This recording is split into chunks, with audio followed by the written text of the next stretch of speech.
Matapos nga ang ilang kongresista, sina Senador Jinggoy Estrada at Senador Joel Villanueva naman ang idinawit sa paghingi umano ng kickback sa mga flood control project. Itinuro sila ni dating Bulacan 1st District Assistant Engineer Bryce Hernandez na humarap sa Kamara kanina. Yan ang tinutukan ni Tina Panganiban Perez. Sabi ni Senator Marcoleta kahapon, ligtas ka na. Hindi po ito totoo. Pagsalang ni dating Bulacan 1st District Engineer Bryce Hernandez sa pagdinig ng House Infrastructure Committee, mabigat na alegasyon ang kanyang agad binitawan. 2 senador at isang dating undersecretary ng DPWH ang kanyang tinuro na kumikickback umano sa mga flood control projects sa Bulacan. Si Senator Jinggoy Ejercito Estrada, Senator Joel Villanueva, Yusek Robert Bernardo, at D. Alcantara. Si Senator Jinggoy po ay nagbaba ng 355 million ngayong 2025 sa mga ilang projects sa Bulacan.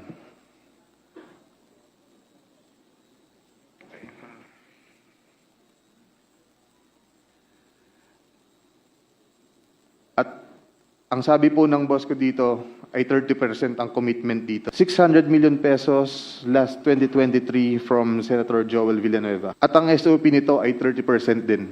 Ang 30% commitment o SOP na sinasabi ni Engineer Hernandez ay yung napunta sa mga senador. Kung susumahin, 106.5 million pesos ang 30% ng 355 million pesos. 180 million naman ang 30% ng 600 million.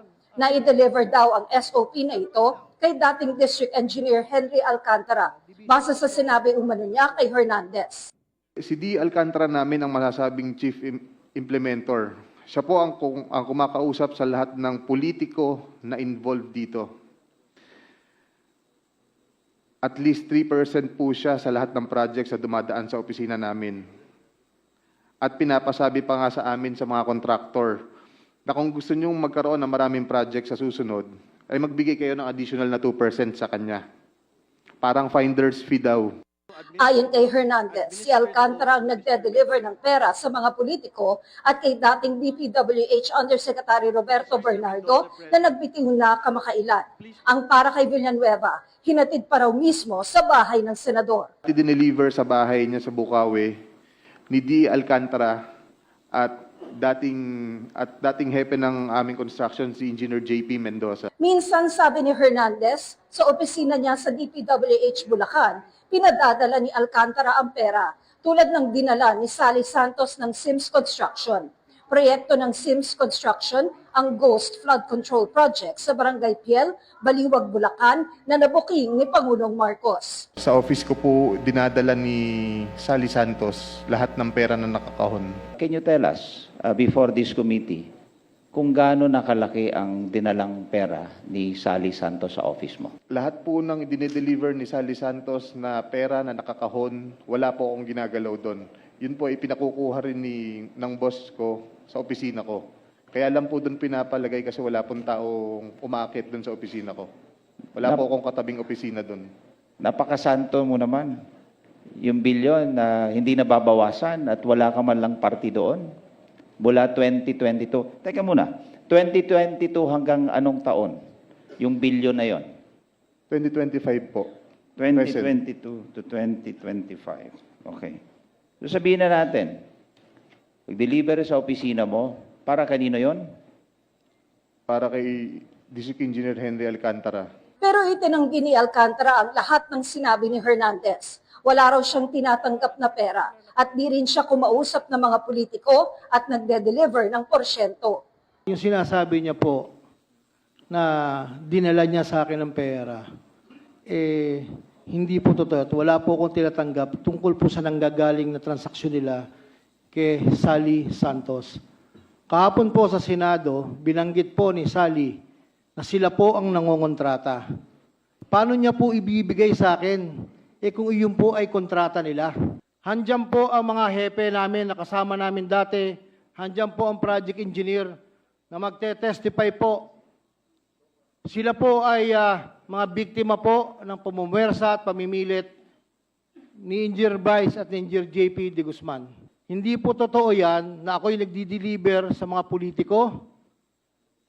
Si Senator Joel 2023, wala pong project na flood control si Senator Joel ever since. At sino po ang makakaalam kung sino po ang naglalagay dyan? We are not part of the BICAM. Itinanggi rin niya magkakilala sila ni Senator Estrada. Sa isang punto nito, isang litrato ang ipinakita ni Hernandez kung saan magkasama si Alcantara at si Estrada. Ito raw ay nang dumalo si Alcantara sa birthday party ng senador. Kung hindi po sila magkakilala, there was a time nag-birthday po si Senator Jinggoy sa Soler. Umattend po siya.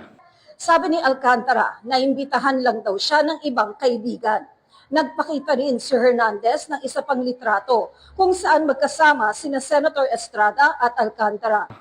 I'm just trying to show that Mr. Alcantara, Engineer Henry Alcantara and Senator Jinggoy Estrada have met a couple of times already. And they appear, what do they appear? Do they appear close? And they appear super close, Your Honor. At nagkatuwa- Hindi na rin naitanggi ni Alcantara ang koneksyon niya sa pamilya Estrada. Nung mayor si Erap Estrada sa Maynila, nasa DPWH Manila si Alcantara, kasama si DPWH Undersecretary Bernardo. Magkasama kayo sa Maynila, magkasama kayo sa DPWH.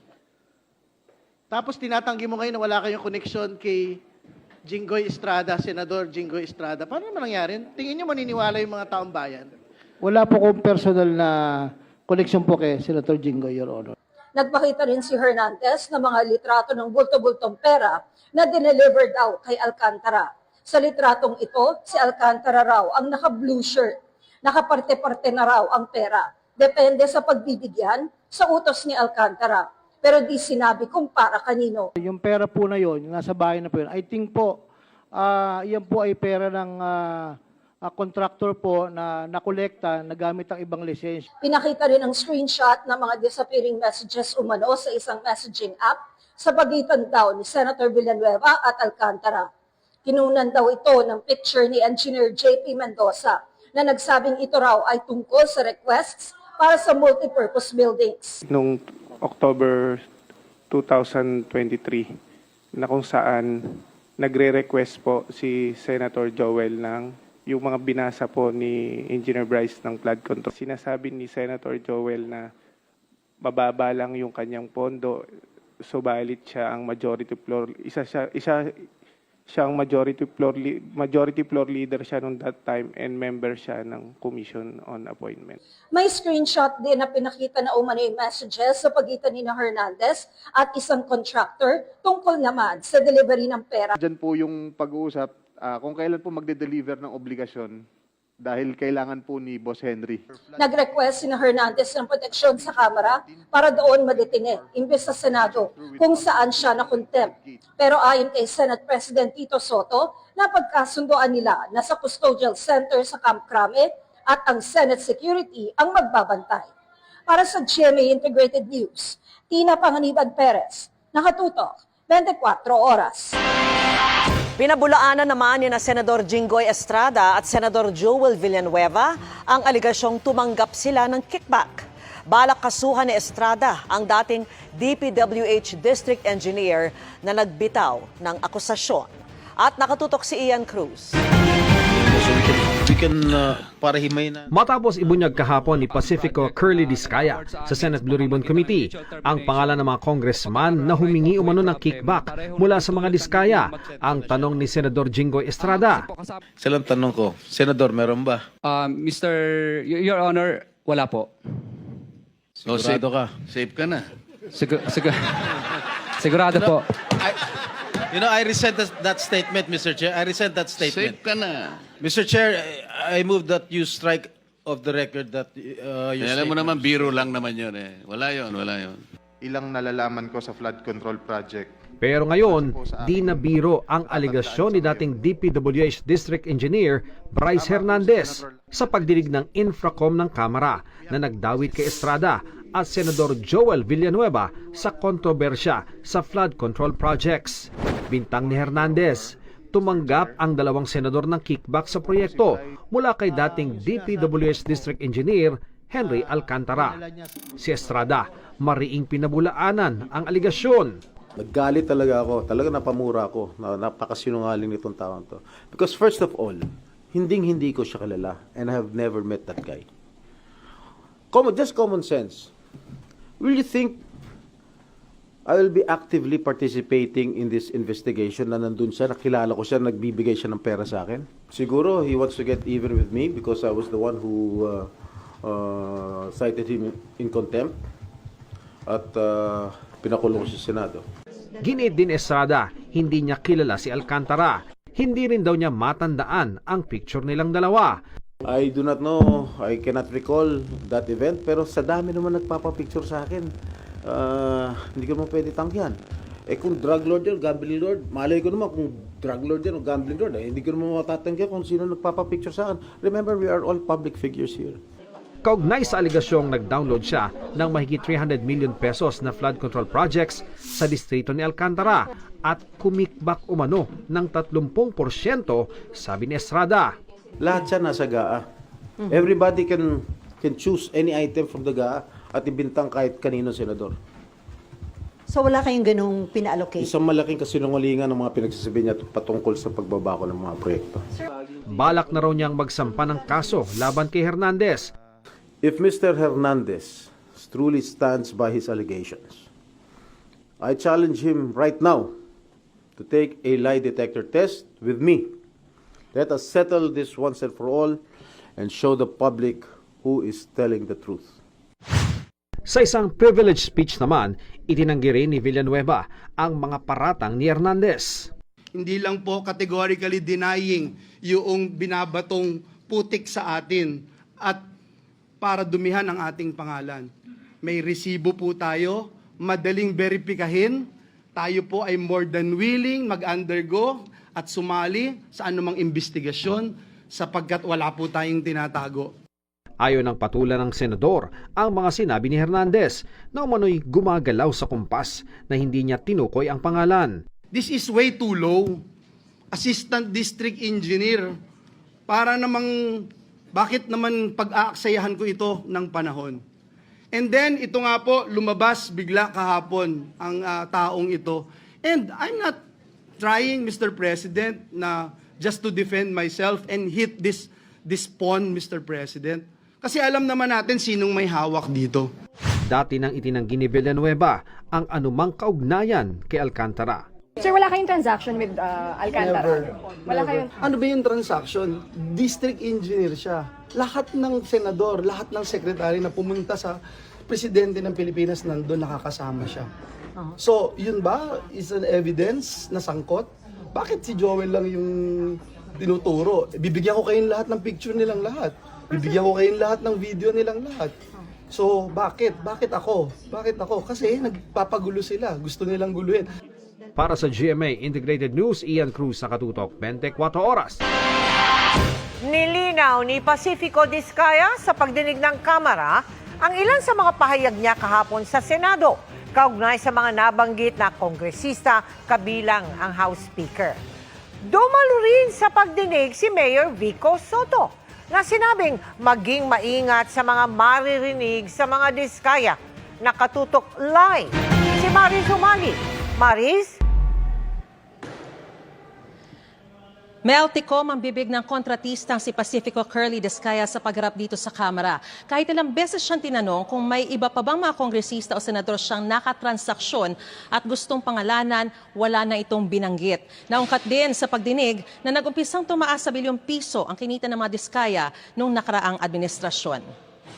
Sa Senate po, kasi marami pong tumatawag sa akin. Unang bungad na bilyonaryong contractor na si Pacifico Curly Diskaya sa pagdinig ng Kamara, nilinaw niya agad ang pahayag kahapon sa Senado kung saan nabanggit si dating House Appropriations Committee Chairman Congressman Zaldico at House Speaker Martin Romualdez. Hindi po ako nagkaroon ng anumang klaseng transaction sa kanila. Kaya nabanggit po ang mga pangalan na yun dahil yun po ang madalas na sinasabi ng mga kausap ko po ng politiko.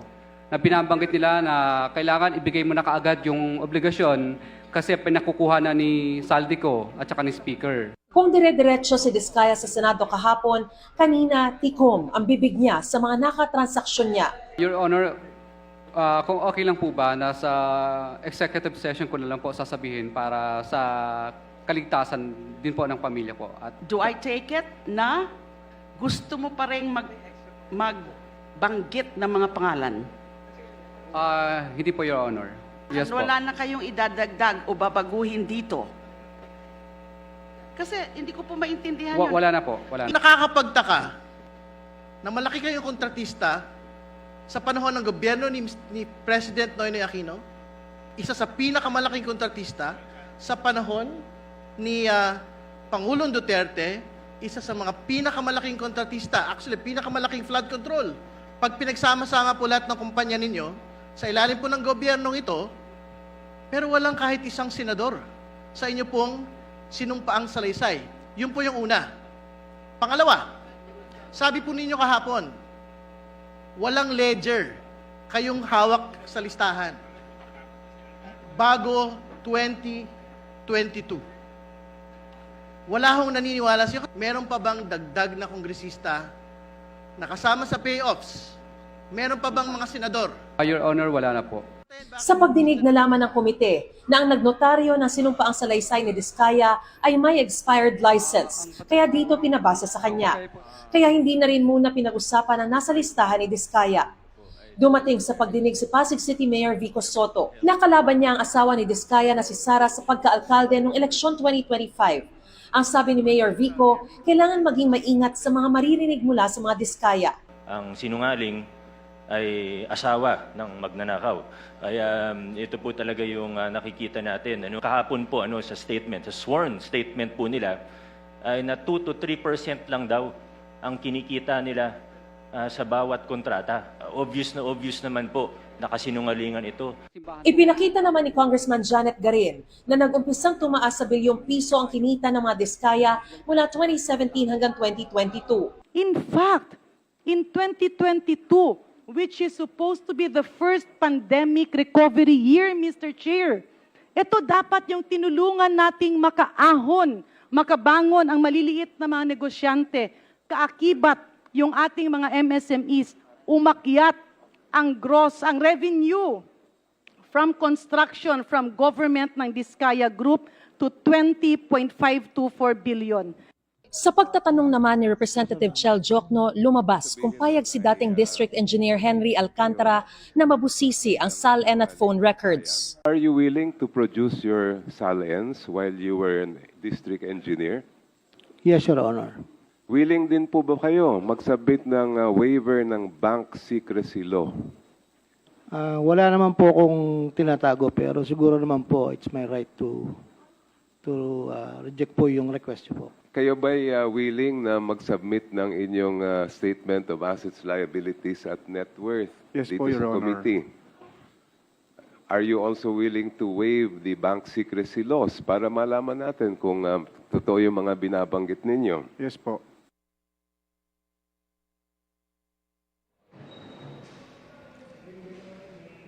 Mel, ibinunyag din ni Mayor Vico Soto na kamakailan ay inalok siya ng isang common friend na makipag-meeting kay Mr. Diskaya hinggil daw marahil sa pagiging state witness. Ngunit tinanggihan niya ito.